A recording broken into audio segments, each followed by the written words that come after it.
nghe đều là một điều rất rất là hy vọng rằng là tương lai sẽ có nhiều cái trải nghiệm lớn trong sự phát triển tâm linh của mình để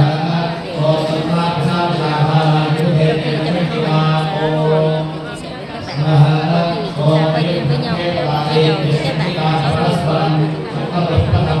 duyên với chúng ta đã là anh chị em của chúng ta từ rất nhiều năm.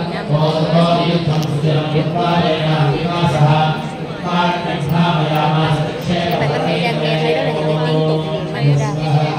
Cô đều làm để không ở đằng này, có thể ở phía bên này bên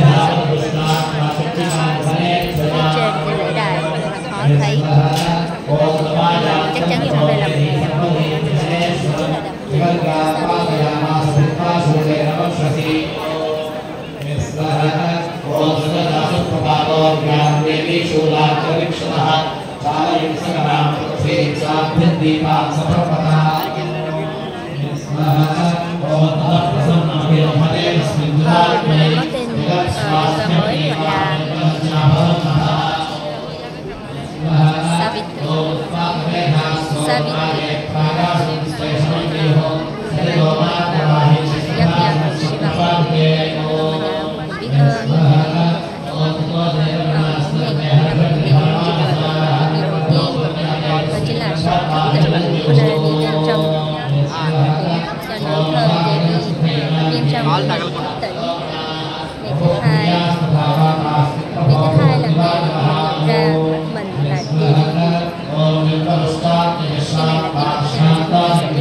Yes,